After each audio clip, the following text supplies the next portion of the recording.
Hello. Hello, बोला madam. Sunil Pandey ना? हाँ मैडम बोला. काय झालं सर, बँकेत नहीं आले तुम्ही? नहीं आऊंगा. आना पड़ेगा आपको. मैं बोल रहा हूँ बदतमीजी आपकी बैंक का मैं क्रेडिट कार्ड होल्डर नहीं हूँ, आप बदतमीजी कर रहे हो मेरे साथ. और नहीं, तुझे है ना आपके नंगा आपके करके भगाना चाहिए यूपी में. तू है ना यूपी में जाके रहे. नागपुर में तू कल से दिखा ना, तेरी लाश निकालूंगी. बकाया की रिकवरी के लिए जोर जबरदस्ती ही नहीं, गाली गलौज और धमकियों तक से परहेज नहीं है बैंकों के रिकवरी एजेंट्स को. नमस्कार, मैं हूं प्रियंका संभव और अभी आपने जो बातचीत सुनी उससे सुनकर हम मजबूर हो गए कि पहरेदार की शुरुआत इसी ऑडियो क्लिप से करनी है. एक आवाज है नागपुर के सुनील पांडे की और दूसरी आईसीआईसीआई बैंक की महिला रिकवरी एजेंट की. सुनील पांडे के लाख समझाने पर कि आईसीआईसीआई बैंक के किसी क्रेडिट कार्ड का इन्होंने कभी इस्तेमाल नहीं किया है, एजेंट इनकी एक सुनने को तैयार नहीं थी. गालियों से लेकर जान लेने तक की धमकी दे डाली इन्हें. लेकिन क्या बीतती है किसी पर जब फोन करने वाला अपमान की हर सीमा को पार कर जाता है, धमकी दे देता है, घर वालों को हार्म पहुंचाने की बात कह देता है. हमारे साथ हैं सुनील पांडे नागपुर से, जिनके साथ ये सब हुआ है. सुनील जी नमस्ते. क्या बीती आप पर, किस मेंटल ट्रॉमा से आप गुजरे जब आईसीआईसीआई बैंक की रिकवरी एजेंट आपको इस कदर फोन कर रही थी? बोला जाता है कि आप पैसे भरो नहीं तो फिर आपको नागपुर से निकाल देंगे. गालियां देना शुरू किया बहुत ही बुरी तरह से.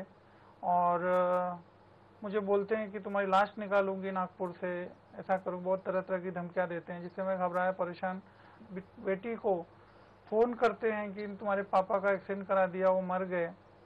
और मुझे कॉल बैक करते हैं कि आपकी बीवी का एक्सीडेंट करा दिया, आपके बच्चों को अगवा कर लिया.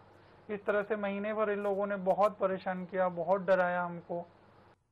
बिल्कुल, कितना परेशान किया, किस हद तक रिकवरी एजेंट गिर गया, ये सुनील जी के बातचीत से साफ है कि केवल ये फोन कॉल्स इन्हीं तक सीमित नहीं थे. इनकी 8 साल की बेटी को फोन करके कहा गया कि हम आपके पिता का एक्सीडेंट करवाने वाले हैं. इनकी बीवी के पास इनकी गैर मौजूदगी में फोन आते थे और कहते थे कि आपके पति के साथ कोई भी हादसा हो सकता है, वरना कहिए कि वो जो रकम है वो वापस करे बैंक को. लेकिन कैसी रकम, जब सुनील पांडे के पास बैंक का कोई, आईसीआईसीआई बैंक का कोई कार्ड ही नहीं था.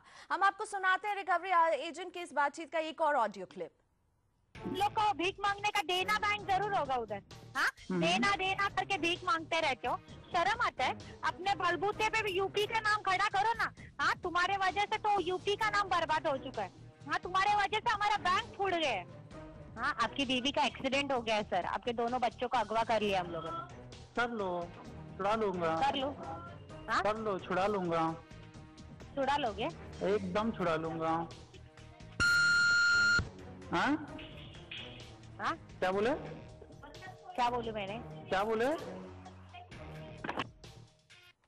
आखिर इस रिकवरी एजेंट को इतनी पावर कहां से मिली है कि वो ये कह सकती है कि वो आपकी लाश निकाल देगी, वो आपको शहर से निकाल देगी?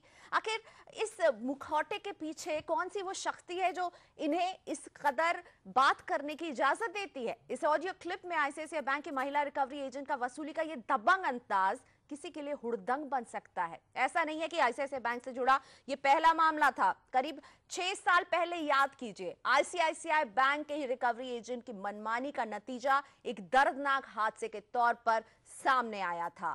पप्पा बोले तुम्हाला मी मारतो 4 जणांना. मुंबई के प्रकाश सर्वांकर को आईसीआईसीआई बैंक के रिकवरी एजेंट ने इस कदर परेशान किया कि उन्हें खुदकुशी के लिए मजबूर होना पड़ा. 50,000 रुपए की वसूली जान पर बनाई. जाहिर है कि इस मामले में आईसीआईसीआई बैंक के रिकवरी एजेंट ने सारी हदें पार कर दी थी.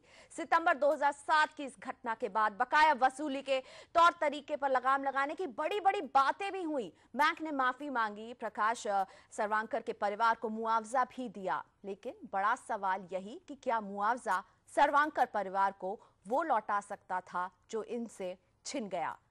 फिलहाल हमारे सामने है नागपुर के सुनील पांडे का केस. मार्च 2013 से लगातार इनके पास रिकवरी के ऐसे खौफनाक कॉल्स आते रहे हैं. इन्होंने अपने मेल में हमें ये तक लिख दिया कि इन्हें अपनी जान पर खतरा महसूस हो रहा है और पहरेदार जल्द से जल्द इनका मामला उठाए. हमने भी इस मामले की गंभीरता को समझा. और घबराए क्यों नहीं कोई इंसान जब रिकवरी एजेंट फोन पर लाश बिछाने की बात खुलेआम कर रहा हो, उनकी बेटी को कह रहा हो कि आपके पिता का हम मर्डर कर देंगे, तो कोई भी खौफजदा हो जाएगा. कॉल सेंटर से आईसीआईसीआई बैंक के रिकवरी एजेंट फोन करते रहे. आईसीआईसीआई बैंक तब तक चुपचाप बैठा रहा जब तक पहरेदार ने मामले में दखल नहीं दिया। सुनील हमारे साथ हैं नागपुर स्टूडियो से। पहरेदार की मदद के बाद सुनील जी, आपको ने राहत की सांस ली या नहीं? क्योंकि आपने जो मेल भेजा था उससे देख के हम भी डर गए थे कि आपकी जान वाकई खतरे में है। पहरेदार के इन्वॉल्वमेंट से वहाँ ICICI बैंक के principal nodal officer Shiva Kumar Tadikunda साहब ने थोड़ा सा सीरियसली लिया और एक फ़ोन किया मुझे कि मेरी बातें सुनी, क्या हुआ है मेरे साथ, वो सब जानने की कोशिश किया उन्होंने। बट उसके बाद वो मुझे कंपनसेशन ऑफर किए 25,000 और उसके बाद फ़ोन करते हैं कि आप इसको एक्सेप्ट कीजिए और बात को यहीं ख़त्म कीजिए। बिल्कुल, बात को यहीं खत्म कीजिए, लेकिन तब भी ये बात तभी निकल कर आई जब पहरेदार ने सुनील पांडे का मामला ICICI तक पहुंचाया। सुनील की आपबीती ने पहरेदार को हिला के रख दिया। इनकी शिकायत, मेल और रिकॉर्डेड फोन कॉल्स ने हमें वाकिफ कराया रिकवरी एजेंट्स की हकीकत से। इस बात की जानकारी हमने भी ICICI बैंक को और जानना चाहा कि इस केस में बैंक क्या करने जा रहा है। पहरेदार की पहल के बाद ICICI बैंक ने अपने आधिकारिक बयान में हमें कहा कि जैसे ही बैंक को इस मामले की जानकारी मिली, उसने सुनील पांडे से लिखित में माफी मांगी है। ये भूल इसलिए हुई क्योंकि सुनील पांडे जी का नाम और जन्मतिथि बैंक एक डिफॉल्टर के नाम से मिलता हुआ था। बैंक ने रिकवरी एजेंसी को कहा है कि वो सुनील पांडे को फोन करने वाले एजेंट को तुरंत नौकरी से भी निकाल रहे हैं।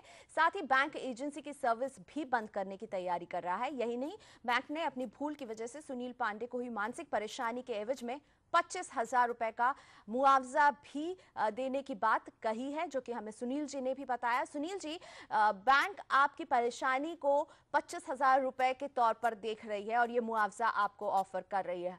आप संतुष्ट हैं? आपको लगता है ये चैप्टर अब क्लोज्ड है? तो प्लीज ये थोड़ा सा रिस्पॉन्सिबल बिहेवियर नहीं है उनका, ये रिस्पॉन्सिबिलिटी लेने को तैयार। मेरी मांग है कि आप मेरी सिक्योरिटी का बंदोबस्त कीजिए, क्योंकि मुझे परेशान किया जा रहा है। आगे भी मुझे परेशान करने की ऐसी उम्मीद है कि परेशान किया जाएगा। बट ये लोग रिस्पॉन्सिबिलिटी लेने के बजाय कुछ एक अमाउंट दे करके और बात को ख़त्म करने के मूड में है, ऐसा लगता है मुझे। शुक्रिया सुनील पांडे हमारे साथ जुड़ने के लिए। लेकिन साफ तौर पर अभी भी असंतुष्ट है बैंक के द्वारा उठाए गए कदमों के लिए, और इसलिए असंतुष्ट है क्योंकि किस कदर इन्हें परेशान किया गया है। इन्हें फोन किया गया, इनकी 8 साल की बेटी को फोन पर गलत बातें कही गई। इनकी वाइफ से एजेंट ने कहा कि आपके पति की हम जान ले लेंगे। इन्हें कहा कि हम आपकी बीवी और बच्चों को अगवा कर लेंगे। और इसके बाद अब सुनील पांडे की स्थिति ये है कि ये कह रहे हैं कि मुझे सिक्योरिटी चाहिए। सवाल बहुत हैं, जवाब बहुत कम। लेकिन हमारे साथ है कंज्यूमर मामलों की वकील नमिता मैथ्यूज। नमिता, हमने सुनील पांडे का केस आपके सामने रखा, आपने देखा अब बैंक उन्हें मुआवजा ऑफर कर रहा है, लेकिन ये कह रहे हैं कि मुझे अपनी सुरक्षा ज्यादा प्यारी और मुझे सुरक्षित मैं महसूस नहीं कर रहा हूँ। एक बहुत ही इनसिक्योर सी फीलिंग हो रही है उन्हें। ये बहुत ही शॉकिंग केस है एक्चुअली, टू द एक्सटेंट की थ्रेट्स किया जा रहा है और एक 8 साल की बच्ची के साथ ऐसे तो कोई व्यवहार करे, it is very strange and very shocking. ऐसे कंज्यूमर को, actually he is a consumer in all rights, और उनको बहुत सारी रेमेडीज़ है उनके पास। वो एक क्रिमिनल कंप्लेंट भी डाल सकते हैं ऐसे केस में, वो डैमेजेस का केस भी डाल सकते हैं, जो वो एक सिविल सूट भी हो सकता है जहां वो सिविल कोर्ट के पास भी जा सकते हैं और एट द सेम टाइम वो कंज्यूमर कोर्ट के पास भी जा सकते हैं और डैमेजेस मांग सकते हैं। ये तो रास्ते इनके पास है। लेकिन मुझे ये बताइए, जो बातचीत हमने आपको सुनाई, अपने दर्शकों को सुनाई, कानून की निगाह में आप इस बातचीत को क्या कहेंगे? ये क्रिमिनल इंटिमिडेशन है जी, और एक्सटॉर्शन, इससे कोई कम बात नहीं है।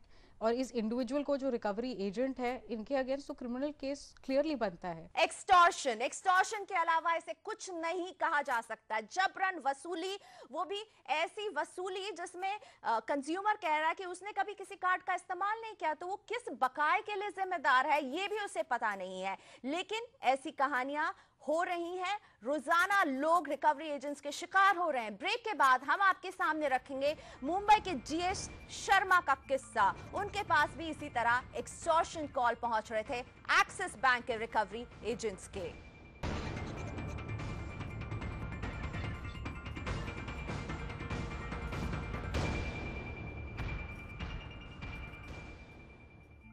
वेलकम बैक, आप देख रहे हैं पहरेदार और आज हमारी नजर है रिकवरी के नाम पर बैंकों की मनमानी पर। बैंक पर आपका बकाया हो या ना हो, रिकवरी एजेंट की गालियों से लेकर जान लेने तक की धमकी भरे कॉल्स आपकी रातों की नींद और दिन का चैन उड़ा सकते हैं। रिकवरी एजेंट्स की परेशानी किसी एक बैंक तक सीमित नहीं है। पहरेदार को कई बैंकों के वसूली के तरीके की कई शिकायतें मिल रही हैं। बैंक अलग हैं, लेकिन रिकवरी एजेंट की अगुवाई के हथकंडे एक जैसे। डराओ धमकाओ तब तक जब तक कंज्यूमर बिना ये सोचे कि सही है या गलत पेमेंट कर दे। कुछ ऐसा ही करने पर आमदा थे एक्सिस बैंक के रिकवरी एजेंट्स और उनके शिकार बने मुंबई के जीएस शर्मा। 2006 में हो चुका था इनके क्रेडिट कार्ड का सेटलमेंट, लेकिन 2013 में एक बार फिर से एक्सिस बैंक को याद आ गई अपने इस पुराने कंज्यूमर की। रिकवरी का ऐसा तरीका जो आप सोच भी नहीं सकते, ऑफिस में फोन और पड़ोसियों से भीख। यही हुआ मुंबई के जीएस शर्मा के साथ, जिनके लिए 7 साल में बहुत कुछ बदल चुका था, घर, मोबाइल नंबर और पता, लेकिन नहीं बदला था उनका ऑफिस एड्रेस। और जैसे ही एक्सिस बैंक के रिकवरी एजेंट्स को ये जानकारी मिली, उन्होंने शर्मा जी के ऑफिस में इनके बॉस को फोन करना शुरू कर दिया। मतलब बकाये की मांग शर्मा जी से और रिकवरी की कॉल इनके बॉस के पास। सुपीरियर्स को फ़ोन किया कि हमें उनका ये दे दो, घर का एड्रेस दो, हमें उनकी सैलरी कौन निकालता है वो दे दो। और जब सुपीरियर्स ने कहा भाई हमारा कुछ लेना देना नहीं है, तो उनकी पीए को फ़ोन किया और बार बार उनको फ़ोन करते रहे। रिकवरी एजेंट्स की मनमानी यहीं खत्म नहीं हुई। ऑफिस में कॉल्स के बाद ये एजेंट पहुंचे शर्मा जी के पुराने पते पर और वहां शर्मा जी के पुराने पड़ोसियों को परेशान करना शुरू कर दिया। एजेंट्स ने पड़ोसियों से शर्मा जी का बकाया चुकाने के लिए भीख मांगने का हथकंडा अपनाया। यानी रिकवरी एजेंट्स ने हर वाजिब गैर वाजिब तरीके अपनाकर शर्मा जी का जीना मुश्किल कर दिया। फ़ोन पे गालियां देना, ये करना कि भाई हम आपके घर आएंगे, लेडीज़ लोगों को उठा के ले जाएंगे, लेडीज़ लोगों को सेल करके पैसे वसूल करेंगे। इतना तक सर लेवल पे गए वो लोग। आपकी लेडीज़ को क्या हम लोग प्रोस्टिट्यूशन में डाल के फिर वो पैसे रिकवर करेंगे। किस हद तक गिर सकते हैं रिकवरी एजेंट? क्या आपको गुस्सा नहीं आ रहा जीएस शर्मा की ये बात सुनकर कि उन्हें ये कहा जा रहा है कि हम आपके घर में आपकी लेडीज को हार्म पहुंचा सकते हैं? मतलब क्या सोच है और क्या बैंक्स क्यों चुप बैठे हुए हैं? एक्सिस बैंक के सामने हमने जीएस शर्मा जी का केस 12 जून 2013 को रखा था, यानी आज से 1 महीने पहले। बैंक ने हमारी पहल के बाद कदम तो उठा लिए हैं, क्योंकि हमें जो जानकारी जीएस शर्मा से मिली है वो ये मिल रही है कि अब उनके पास कॉल्स नहीं आ रहे हैं। हमारी मदद के बाद शर्मा जी के पास ये कॉल्स आने बंद हो गए हैं, लेकिन हमारी ईमेल का एक्सिस बैंक ने अभी तक कोई जवाब नहीं दिया। फिर चुप्पी बरकरार है बैंक की। ये चुप रह रहे हैं जब इनके रिकवरी एजेंट बाहर जाकर इस तरह से वसूली कर रहे हैं। ये चुप रह रहे हैं जब हम कंज्यूमर की हक की बात इनसे कर रहे हैं। शर्मा जी के पास रिकवरी एजेंट के कॉल आने तो बंद हो गए हैं, लेकिन इस मामले से कई सवाल जरूर उठ रहे हैं जिनके जवाब एक्सिस बैंक को देने होंगे। जब एक बार जीएस शर्मा ने क्रेडिट कार्ड का सेटलमेंट कर दिया, तो इन्हें दोबारा क्यों इस तरह परेशान किया जा रहा है? जब कस्टमर बैंक को यह बताने की कोशिश कर रहा है कि उस पर कोई बकाया नहीं, तो उसकी कोई सुनवाई क्यों नहीं हो रही है? और किसी से बकाया वसूलने के लिए ऑफिस में बॉस को फोन करना, पड़ोसियों से भीख मांगना और क्या क्या बातें कहना, ये हक आखिर कैसे मिल जाता है रिकवरी एजेंट को? यहां हम आपके सामने banking regulator reserve bank of India के मास्टर सर्कुलर का जिक्र करना चाहेंगे, जिसमें रिकवरी एजेंट के लिए जो गाइडलाइंस बनाई गई थी। इस सर्कुलर के मुताबिक बैंक या एनबीएफसी का रिकवरी एजेंट ये ध्यान रखेगा कि उनके काम करने के तरीके से बैंक या एनबीएफसी की बदनामी ना हो, साथ ही ग्राहक की सारी जानकारी गुप्त रहे। रिकवरी पर निकले एजेंट के पास बैंक के सीनियर अधिकारी के कॉन्टैक्ट डिटेल्स जरूर होने चाहिए, ताकि अगर ग्राहक चाहे तो उनसे संपर्क किया जा सके। बैंक और एनबीएफसी को सख्त हिदायत है कि इनके एजेंट ग्राहक को किसी भी तरह से डराएंगे धमकाएंगे नहीं। बैंक एनबीएफसी के एजेंट ग्राहक की खुलेआम बेइज्जती करने से बचे और ना ही लोन लेने वाले के घर वालों की जानकारी का गलत इस्तेमाल इन्हें करना चाहिए। लेकिन ये सर्कुलर रिकवरी की दादागिरी पर लगाम लगा पा रहा है? जवाब मेरे पास बिल्कुल साफ है, नहीं। वक्त आ गया है कि जुलाई 2008 में आए सर्कुलर को न केवल याद किया जाए, बल्कि इसे जमीन पर उतारने की ईमानदार कोशिश भी की जाए। इसका पालन करने की जिम्मेदारी बैंकों की है, और अगर बैंक इसका पालन नहीं कर रहे तो ये रेगुलेटर यानी आरबीआई की जिम्मेदारी है कि वो बैंक की खबर लें। लेकिन क्या ऐसा हो रहा है? इसका भी जवाब अफसोस नहीं है। बकाये की उगाही के धमकी भरे कॉल्स कंज्यूमर्स तक पहुंच रहे हैं और बैंक्स लगातार इन्हें अनसुना कर रही है। नमिता, ऐसे मामलों में क्या हक होते हैं कंज्यूमर के? इस तरह के कॉल्स अगर उन्हें लगातार तंग कर रहे हैं तो क्या करे कंज्यूमर? फर्स्ट एंड फॉरमोस्ट जो उनको करना चाहिए कि अपने बैंक को, जो आपकी बैंक है उस पर आप प्लीज़ कॉल कर लीजिए उनके कस्टमर लाइन पे और अपना जो कंप्लेंट है वो लॉन्च कीजिए। स्टैट्यूटरली बैंक को इस पे एक्शन लेना ही पड़ता है और 30 दिन में उनको अपना रिस्पांस देना होता है कि उन्होंने क्या किया है इस मैटर में। लेकिन बैंक तो बिल्कुल चुप बैठे हैं, तो क्या करे ग्राहक, कहाँ जाए? आप रिजर्व बैंक ऑफ इंडिया को लिख सकते हैं ऐसे इंसिडेंसेस पे। रिजर्व बैंक की एक्चुअली भी स्टैट्यूटरी ऑब्लिगेशन है कि वो ऐसे इंस्टेंसेस को और कंप्लेंट्स को इन्वेस्टिगेट किए, और ऐसे इंस्टेंसेस में रिजर्व बैंक की जो पावर्स है काफ़ी वाइड है। वो ये भी कर सकती है कि जो ये पर्टिकुलर बैंक है, जो रीजन में ये ऐसे रिकवरीज की जा रही है उन पे बैन कर दे कि आप रिकवरी नहीं कर सकते रिकवरी एजेंट्स के थ्रू इस एरिया में। ये बैन हो सकता है, टेम्पररी हो, उसे एक्सटेंड भी किया जा सकता है। तो there are lots of powers जो रिजर्व बैंक ऑफ इंडिया के पास है जो इम्प्लीमेंट भी कर सकते हैं। और देयर हैव बीन इंस्टेंसेस, ये हम नहीं कर सकते नहीं हुआ है, पर इंस्टेंसेस ऐसे हुए भी है जहां बैंक ने काफ़ी स्ट्रिक्ट एक्शन लिया है ऐसे बैंक्स पे।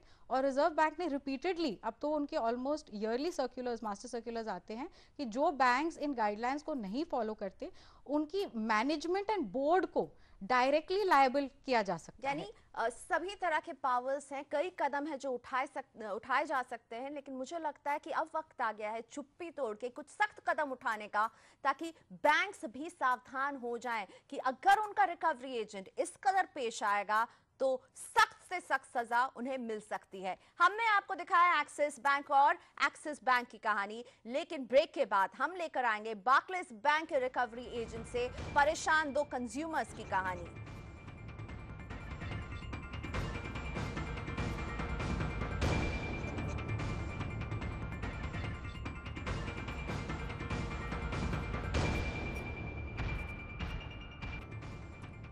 Welcome back. आप देख रहे हैं पहरेदार, वो शो जो करता है आपके हक की बात, और आज हम आपके सामने पेश कर रहे हैं बैंकों के रिकवरी एजेंटों की दादागिरी के ऐसे किस्से जिसे देख सुनकर आपके होश उड़ जाएंगे। विदेश में 2 साल बिताने के बाद अतुल गुप्ता अपने देश लौटते हैं, मोबाइल फोन एक्टिवेट करते हैं तो देखते हैं कि कुछ कॉल्स उनके पास बार्कलेज बैंक से आए हैं। इन्होंने मेरे से ये बोला था कि देखिए ऐसा है कि आपके फादर की आपके नेटिव प्लेस में काफ़ी अच्छी रेपुटेशन है, तो आप क्या चाहते हैं कि मतलब उनकी वहाँ पर भी बदनामी हो। 2 साल के बाद देश लौटे अतुल के लिए ये कॉल होश उड़ा देने वाला था। उन्हें ये समझ नहीं आ रहा था कि उनके नाम से बार्कलेज बैंक के क्रेडिट कार्ड का बकाया कहां से आ गया। जाहिर तौर पर बार्कलेज बैंक का नाम ले रहे इन एजेंट्स की शिकायत अतुल ने सबसे पहले बैंक से ही की, लेकिन मदद तो दूर, बैंक ने शिकायत को एक्नॉलेज करने से भी मना कर दिया। रिकवरी एजेंट अगर मुझे परेशान कर रहा है और बैंक मेरी कोई हेल्प नहीं कर रहा है तो मेरे लिए बहुत बड़ी ये स्थिति बहुत ख़राब हो गई थी। हर तरफ से थक हार कर और रिकवरी एजेंट से परेशान अतुल ने रुख किया पहरेदार का। पहरेदार के दखल के बाद अब तक अतुल को अनसुना करने वाला बैंक एक्शन में आया और तुरंत इस मामले को सुलझाने में लग गया। वैसे अतुल का केस बहुत ही यूनिक रहा। अतुल जी के केस के बाद हमारे पास झड़ी लग गई बार्कलेज के रिकवरी एजेंट्स की शिकायत की। यूनिक अतुल का केस इसलिए भी रहा क्योंकि एकमात्र अतुल के ही केस में बार्कलेज ने पहरेदार को एक ऑफिशियल जवाब दिया। इसके बाद बार्कलेज बैंक ने जवाब ही देना बंद कर दिया है। हमारे पास शिकायतें अभी भी पहुंच रही हैं जिसमें बार्कलेज बैंक के रिकवरी एजेंट जोर जबरदस्ती किए जा रहे हैं। पहरेदार का सवाल है कि आखिर क्यों चुप है बार्कलेज और क्यों बोल रहे हैं केवल इनके रिकवरी एजेंट्स, और बोलने का अंदाज ऐसा कि कंज्यूमर के पास बकाया हो या ना हो उसे पैसे चुकाने हैं। ऐसा ही कुछ हुआ जयपुर की दर्शना भार्गव के साथ, जिन पर बार्कलेज बैंक का कोई बकाया नहीं था, लेकिन उन्हें इस कदर डराया गया कि उन्होंने घबराकर सारी पेमेंट अदा कर दी। इन लोगों का नेटवर्क इतना गहरा है कि इन्हें पता है कि मेरी एक बेटी भी है, उसका नाम भी लेते थे, इतनी अब्यूसिव लैंग्वेज यूज़ करते थे, इतनी गंदगी बोलते थे। और एक महिला होने के नाते मुझे हर समय ये डर लगता था कि मैं ऑफिस से बाहर निकलूंगी, कहीं कोई मेरे पे अटैक ना कर दे, कहीं कुछ इस तरह का ना हो जाए मेरे साथ या मेरी बच्ची के साथ। साफ तौर पर कोई लाइन नहीं है, कोई सीमा नहीं है जिसका कोई उल्लंघन कर रहा है, इसे किसी को ख्याल भी नहीं है। नमिता मैथ्यूज हमारे साथ हैं, कंज्यूमर मामलों पर काम करती हैं। नमिता, आखिर कैसे इन पर रोक लग सकती है? कोई जवाब है आपके पास या कंज्यूमर इसी तरह शिकार होते रहेंगे रिकवरी एजेंट्स के? देखो, देयर इज सिस्टम्स तो है, ऑलरेडी इन प्लेस है। आप ऐसे जैसे इंस्टेंसेस में तो आपको इमीडिएटली पुलिस कंप्लेंट तो लॉन्च कर ही देनी चाहिए, रुकना नहीं चाहिए। जैसे आपके पास कॉल आए ऐसे आप इमीडिएटली एक पुलिस कंप्लेंट तो लॉन्च कर लीजिए। But yes, at the moment जो रिजर्व बैंक के पास पावर्स नहीं है वो पीनल एक्शन के पावर्स है कि किसी को इम्प्रिजन किया जाए। हमें हमेशा कोर्ट ऑफ लॉ के पास जाना पड़ता है या पुलिस अथॉरिटीज़ के पास जाना पड़ता है। कोई रेगुलेटर नहीं है जो ऐसे कोई पीनल एक्शन इन्फोर्स कर पाए, तो उसकी बहुत ज़रूरत है और मांग है कि गाइडलाइंस हो जो एक्चुअली एनफोर्सेबल विथ पीनल कोई एक्शन हो जिसमें कॉम्पनसेशंस हाई हो। इंडिया में अनफॉर्चुनेटली कॉम्पनसेशंस बड़े लो किए जाते हैं। हमें मेंटल हैरेसमेंट या मेंटल एग्नी की कोई वैल्यू या कदर ज्यादा है नहीं। बिल्कुल, मैं यही समझना चाहती हूँ क्योंकि जितने भी रिकवरी के केसेस आ रहे हैं इसमें आपको जितना पैसे का हार्म नहीं हो रहा है उतना ज्यादा आपके दिमाग को हार्म पहुंच रहा है, आपकी भावनाओं को क्षति पहुंच रही है। अब इस भावना की क्षति को आप कैसे आंकेंगे, क्योंकि पहरेदार ने मामला सुलझा दिया लेकिन फिर भी वो दर्द, क्योंकि सुनील पांडे नागपुर के कह रहे हैं कि मुझे सिक्योरिटी चाहिए, तो इस मेंटल हैरेसमेंट को कैसे आंका जाए और क्या हम कुछ कर सकते हैं इस पर? एक्चुअली मोस्ट इंटरनेशनली अगर आप देखो और मोस्ट फॉरेन कंट्रीज में एक लॉ ऑफ टॉर्ट्स जैसी कोई एक लॉ है जो इम्प्लीमेंट होती, कोडिफाइड लॉ नहीं है, जहां हम कॉम्पनसेशन मांग सकते हैं जो प्यूनिटिव भी हो और कॉम्पनसेटरी भी हो। आपने बहुत बार सुना होगा जैसे यूएसए में या बहुत सारी जगहों में फॉर स्मॉल इंस्टेंसेस जैसे गलत खाना देने पे मिलियंस ऑफ डॉलर्स की कॉम्पनसेशन आती है अगेंस्ट सच अ कंज्यूमर। हमारे देश में ऐसे डेवलप्ड लॉ नहीं है अभी तक, टॉर्ट लॉज, पर आप डाल सकते हो एंड श्योरली सूनर और लेटर ऐसे इंस्टेंसेस के खिलाफ somebody कोई ना कोई कोर्ट तो जरूर, और सुप्रीम कोर्ट ने ऑलरेडी बहुत ही सीरियस लैंग्वेज के साथ इनको रेप्रिमांड किया है बैंक्स को कि ऐसे काम करने, दिस इज इलीगल। बैंक्स के पास बहुत रेमेडीज है लीगली, उनके पास सिक्योरिटाइजेशन एक्ट है आज अब जो उनके पास अवेलेबल है जो बहुत ही स्पीडी रिकवरी करती है लोन्स की। यानी कई कानूनी रास्ते बैंकों के पास हैं लेकिन फिर भी गैर कानूनी रास्ता ही अख्तियार कर रहे हैं ये बैंक और इनके रिकवरी एजेंट। ऐसे में बहुत जरूरी है कि हम अपने अधिकार को जरूर जानें, क्योंकि अगर आप तक भी इस तरह के डराने धमकाने वाले कॉल्स पहुंच रहे हैं तो पहली बात तो ये जान लीजिए कि ये कॉल्स बिल्कुल गैर कानूनी है। और आज पहरेदार का मकसद ये था कि हम इन सारी आवाज को इकट्ठा करके आप तक पहुंचाएं ताकि आप अपने अधिकार जानें और कहीं ना कहीं आरबीआई तक भी हमारी आवाज जरूर पहुंच रही होगी और वो समझें कि ये रिकवरी एजेंट किस तरह की दादागिरी कर रहे हैं और कंज्यूमर किस कदर परेशान है। पहरेदार में आज बस इतना ही। हम अगले हफ्ते फिर हाजिर रहेंगे आपकी आवाज बुलंद करने के लिए। नमस्कार।